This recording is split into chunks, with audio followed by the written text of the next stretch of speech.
À une époque antérieure à la nôtre, le monde était un lieu d'émerveillement indescriptible, regorgeant de vie et de beauté. Mais derrière cette beauté, l'humanité se perdait de plus en plus dans un abîme de corruption et de violence.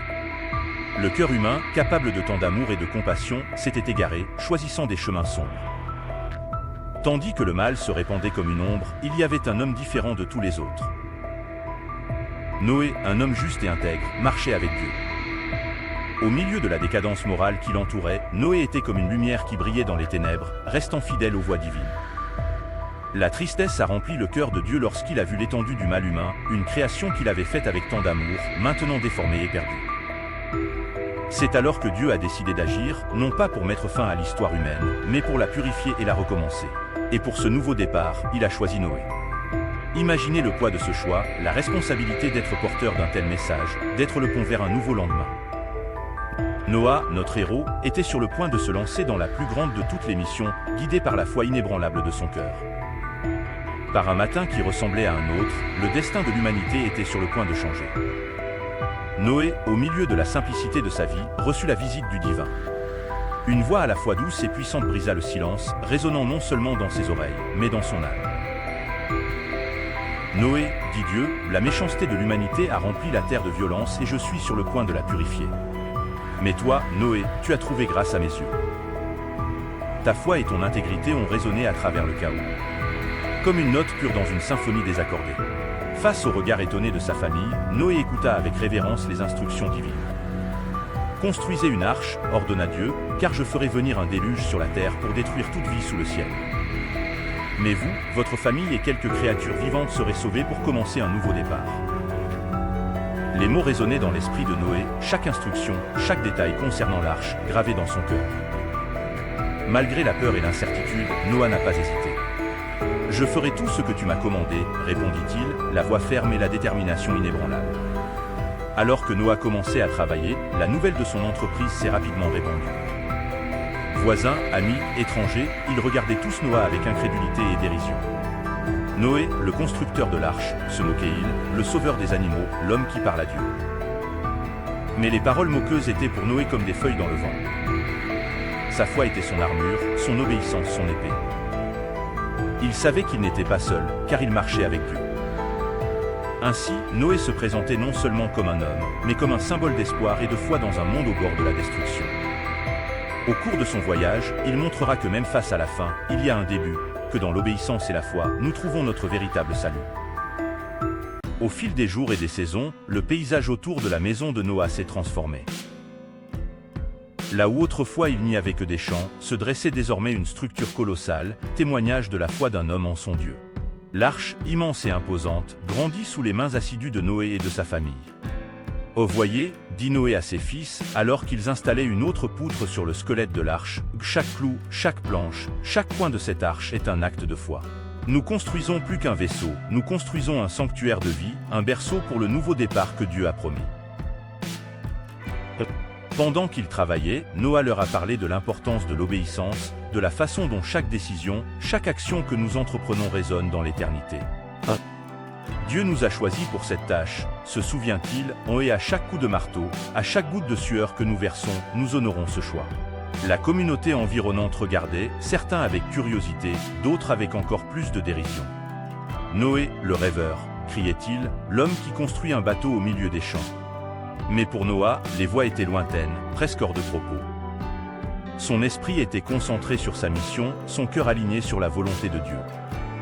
Et puis, le jour est venu où la dernière planche a été posée, le dernier clou a été enfoncé.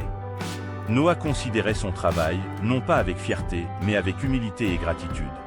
Dieu nous a guidés à chaque étape du chemin, a-t-il déclaré à sa famille, rassemblée devant l'arche. Oh, et il nous guidera dans ce qui est à venir. Les animaux commencèrent à arriver, couple par couple, un flux constant de vie marchant vers la sécurité promise à l'intérieur de l'arche.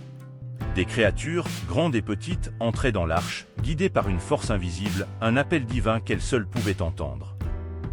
Alors que le crépuscule se déroulait dans une tapisserie de nuages sombres, le monde se tut, comme s'il retenait son souffle face à l'inconnu. Puis, si subtilement qu'on pourrait presque les confondre avec le murmure du vent, les premières gouttes de pluie commencèrent à tomber. La lumière tombe, presque hésitante, mais bientôt unie en un cœur puissant, annonçant le début du déluge. Noé, à l'intérieur de l'arche, regardait à travers une fissure, le cœur calme malgré la tempête qui faisait rage à l'extérieur. « Oh cette pluie, dit-il en se tournant vers sa famille, belle la purification promise par Dieu. C'est la fin d'un monde qui s'est égaré, mais aussi le prélude à un nouveau départ. Notre foi est le phare qui guidera nous à travers cette tempête. » La pluie s'intensifia, se transformant en un voile d'eau impénétrable, engloutissant la terre, recouvrant collines et montagnes. L'arche, cette forteresse de bois et de foi, commença à s'élever, flottant sur la fureur des eaux qui s'appropriaient la terre. À l'extérieur, le monde que Noé avait connu a disparu sous les vagues, sinistre rappel du prix de la désobéissance et de la corruption. Mais à l'intérieur de l'arche, il y avait la paix. Une paix profonde, soutenue par la certitude que, même dans les eaux les plus profondes de la désolation, la grâce de Dieu est un refuge sûr. Pendant 40 jours et 40 nuits, la pluie tomba sur la terre, rideau continu de purification. Et puis, aussi soudainement qu'elle avait commencé, la pluie cessa. Le silence, un silence rempli de promesses et d'espoir, enveloppa l'arche. Noah, au regard contemplatif, savait que le voyage était loin d'être terminé. « Maintenant, murmura-t-il, nous attendons que la volonté de Dieu nous révèle la terre renaissante, la terre qui nous attend. » Alors que les eaux de crue commençaient à se retirer, un nouveau monde émergeait lentement des profondeurs. Les montagnes de l'Arara, aujourd'hui îlot d'espoir dans la vaste mer qui recouvrait la terre, ont accueilli l'arche, sanctuaire de la vie dans un monde renaissant. Noah, le cœur plein d'attente, savait qu'il était temps de découvrir si la terre était prête à accueillir à nouveau ses habitants. Il envoya un corbeau qui s'envola, disparaissant à l'horizon, ne trouvant nulle part où atterrir. Puis, avec les mains qui tremblaient légèrement, il lâcha une colombe par la fenêtre de l'arche, signe de paix envoyé pour explorer le nouveau monde. Le retour de la colombe, avec un rameau d'olivier verdoyant dans le bec, fut un moment de profonde émotion pour Noé et sa famille. Cette feuille n'était pas seulement un signe de terre ferme, c'était un message de Dieu, un signe que la vie, avec toute sa résilience et sa beauté, avait triomphé de la dévastation. « Tes risques, voyez, dit Noé en tenant la branche devant ses yeux larmoyants, c'est le signe que Dieu ne nous a pas oubliés. C'est la promesse d'un nouveau départ, la preuve que même après la plus grande des tempêtes, il y a de l'espoir pour ceux qui restent fidèles. » Lorsque la colombe ne revint pas après avoir été envoyée une seconde fois, Noé comprit qu'il était temps. Avec révérence, il ouvrit la grande porte de l'arche, permettant à la lumière du soleil d'inonder l'intérieur pour la première fois depuis de nombreux mois. Lui et sa famille sont descendus, marchant sur la terre ferme, chaque pas étant une prière de gratitude. Noé leva les yeux vers le ciel, où les nuages s'écartaient pour révéler un bleu immaculé, et il savait que le moment était venu d'honorer la promesse de Dieu.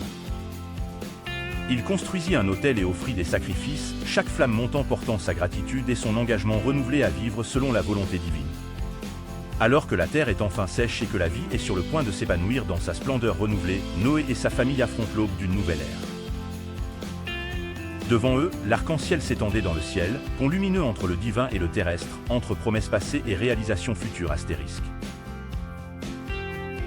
Dit Dieu à Noé, « Bel le signe de mon alliance avec toi et avec toutes les créatures vivantes.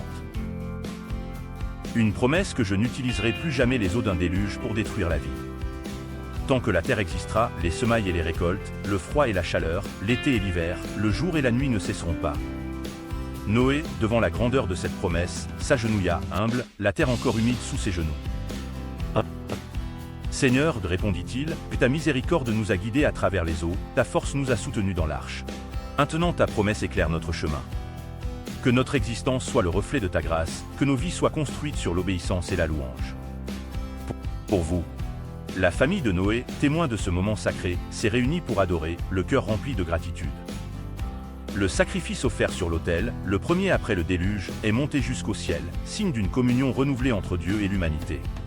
Ainsi, l'alliance fut scellée, non seulement par des paroles, mais aussi par le cœur et l'âme de Noé, un homme qui, avec sa foi inébranlable, était devenu le fondement d'un monde nouveau. L'arc-en-ciel, chaque fois qu'il apparaissait après la pluie, rappelait à chacun la fidélité de Dieu, sa promesse éternelle d'amour et de protection. Dans un monde récemment sorti des eaux du déluge, l'humanité se trouve à la croisée des chemins de l'histoire. Une vaste plaine, la plaine de Shinar, devint le théâtre du prochain acte de la saga humaine. Mais comment en sommes-nous arrivés là? Notre histoire commence avec la lignée de Noé, l'homme juste qui a navigué sur les eaux tumultueuses pour donner une seconde chance à l'humanité. Dans Cham et Japheth, les trois fils de Noé devinrent les piliers sur lesquels le nouveau monde serait construit. D'eux descendent les peuples et les nations, répartis sur des terres vastes et diverses. Chaque branche de sa descendance a marqué le début d'une nouvelle ère, une ère d'unité. Mais parmi ses descendants, on se démarquerait un puissant guerrier, un bâtisseur de villes, un leader parmi les hommes Nimrod. Nimrod, le premier puissant guerrier sur Terre, chassait non seulement les bêtes, mais aussi les rêves et les ambitions. Sous son règne, des villes surgirent, dont Babel, dans la plaine de Shinar. C'était un monde unifié, sans frontières linguistiques ou culturelles, une humanité avec un seul but. Mais qu'est-ce qui pousse l'humanité à construire une tour qui atteint les cieux? Quel était le véritable désir derrière cette ambition monumentale? La réponse nous amène au cœur de ce que signifie être humain. La recherche de sens, de transcendance, de laisser une marque indélébile dans la trame du temps. Mais cette unité était-elle la fin de l'histoire, ou simplement le début d'un voyage bien plus riche et complexe? Rejoignez-nous pour percer le mystère de la diversité humaine, un héritage qui a commencé dans la plaine de Shinar et s'est répandu à travers le monde, tissant l'histoire de qui nous sommes aujourd'hui. Dans la vaste plaine de Shinar, un projet sans précédent se dessinait. Des hommes et des femmes, unis par un objectif commun, commencèrent à construire une ville et une tour qui toucherait le ciel. C'était l'expression d'une ambition sans limite, une tentative d'atteindre le divin, un monument à l'humanité elle-même. En utilisant des briques cuites comme pierre et du bitume comme mortier, ils ont non seulement construit une structure physique, mais ont également tissé le rêve d'une identité collective qui défierait le temps et l'espace. Faisons-nous un nom, afin que nous ne soyons pas dispersés sur la surface de la Terre entière, disait-il, révélant un profond désir d'unité et de permanence. Mais qu'est-ce que l'ambition humaine aux yeux du divin? Une tour qui cherche à toucher le ciel est-elle un geste d'audace ou une recherche de sens au-delà de la Terre? Cette volonté de laisser une marque indélébile, de construire quelque chose qui transcende les générations, a révélé à la fois la force et la fragilité de la condition humaine. À mesure que la tour s'élevait, les tensions augmentaient également, anticipant une intervention qui changerait à jamais le cours de l'humanité. Le rêve d'une humanité unie sous un même ciel était sur le point d'atteindre son tournant. Nous étions à l'aube d'un moment qui définirait non seulement notre histoire, mais aussi notre diversité. Oh, et puis, depuis le firmament, une présence s'est fait sentir, une force qui observait silencieusement l'audace des fils et des filles de Noé. L'humanité, unie dans l'effort et dans le but, avait réalisé l'impensable. Mais aux yeux du Créateur, qu'est-ce qui a fait cette tour qui défie le ciel? Ça veut dire? L'heure était à l'intervention divine. Descendons et confondons-la leur langage, afin qu'ils ne se comprennent pas. Telle fut la décision qui résonna dans le ciel et sur la terre, un décret qui modifierait de manière irréversible le cours de l'histoire humaine. Une action pour rappeler à l'humanité ses origines et ses limites. Oh, avec la confusion des langues, l'unité qui existait entre les peuples s'est évaporée comme une brume au soleil. La tour, symbole de leurs ambitions communes, est restée inachevée, monument de leur audace et de leur fierté. La communication, autrefois fluide et fédératrice, est désormais devenue un enchevêtrement de malentendus.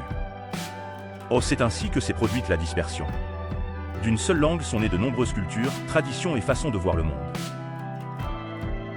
Ce qui était autrefois l'unité est devenu la diversité, une mosaïque d'humanité qui s'est étendue sur toute la Terre. Intervention divine, même si cela semblait être un obstacle, était en réalité un cadeau, le cadeau de la diversité. De la monumentale tour de Babel, symbole d'aspiration partagée, a émergé une nouvelle réalité. Les hommes, désormais séparés par la langue, ne pouvaient plus se comprendre. C'était l'aube d'une époque de dispersion où l'humanité serait conduite vers tous. Coin du monde, apportant avec lui le don de la diversité. Au fur et à mesure que les groupes se propageaient, le paysage de l'humanité a commencé à changer. De nouvelles nations se sont formées, chacune avec sa propre langue, ses croyances et ses traditions. La diversité, autrefois redoutée et évitée, est devenue la force motrice de l'innovation et de la créativité humaine. Avec la dispersion, le monde est devenu un tissu plus riche et plus varié. Chaque culture a apporté ses propres couleurs, motifs et textures à la tapisserie de la vie humaine. La séparation géographique et linguistique, même si elle semblait être un obstacle, était en fait un obstacle. Invitation à explorer, apprendre et grandir. Et ainsi, la dispersion du peuple n'était pas la fin, mais un nouveau départ. Ce qui a commencé avec une tour qui cherchait à atteindre les cieux s'est terminé par la fondation d'un monde diversifié, où chaque langue, chaque histoire, chaque tradition tisse le collectif narratif de l'humanité. Babel n'a pas été une défaite, elle a été le berceau de la diversité culturelle que nous célébrons aujourd'hui. En un clin d'œil, des millénaires se sont écoulés depuis l'époque de la tour de Babel. Aujourd'hui, nous nous trouvons dans un monde où la diversité culturelle n'est pas seulement une réalité, mais la pierre angulaire de notre société mondiale. Mais comment le voyage de l'humanité, depuis sa dispersion jusqu'à notre présent entrelacé, se reflète-t-il sur nos vies d'aujourd'hui? Chaque rencontre, chaque échange culturel est un écho de ce moment divin de dispersion. Nous apprenons, grandissons et prospérons grâce à notre capacité à accepter et à célébrer nos différences. La diversité, autrefois imposée comme une confusion, est désormais reconnue comme notre plus grande force, enrichissant tous les aspects de notre existence. Le monde d'aujourd'hui témoigne du pouvoir de la diversité. Ensemble, nous sommes confrontés à des défis mondiaux, unis par un objectif commun, mais chacun apporte des perspectives uniques. Cette tapisserie d'idées et d'innovations est l'héritage de cette ancienne dispersion, preuve que, dans notre diversité, nous trouvons notre identité et notre force. L'histoire de la Tour de Babel n'est pas seulement un rappel de nos origines, mais une invitation à la réflexion. Dans ce monde interconnecté, la diversité culturelle est la clé pour relever les défis futurs. En reconnaissant et en valorisant chaque culture, chaque langue, chaque tradition, nous reconstruisons non pas une tour de pierre, mais un pont de compréhension et de respect mutuel. En réfléchissant au parcours de l'humanité, de l'ancienne plaine de Shinar au monde dynamique d'aujourd'hui, nous réalisons que la diversité est plus qu'une caractéristique de notre espèce, c'est une puissante force pour le bien. C'est dans la richesse de nos différences que nous trouvons les clés pour résoudre les énigmes les plus complexes de notre existence. Voyez comment, lorsque nous unissons nos mains et nos cœurs, il n'y a aucun défi trop grand que nous ne puissions relever.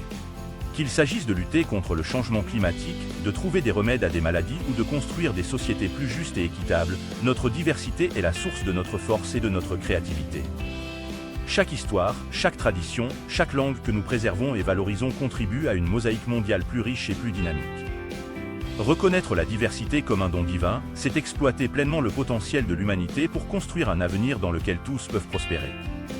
Par conséquent, à mesure que nous avançons, faisons-le non pas en tant qu'habitants isolés de nations dispersées, mais en tant que membres d'une seule famille humaine, riche en diversité et unie dans un objectif. Puisse l'histoire de la Tour de Babel nous inciter à construire non seulement des monuments en pierre, mais aussi des ponts de compréhension et des liens d'amour. Ensemble, nous pouvons atteindre le ciel non pas avec des tours, mais avec nos rêves et aspirations collectives.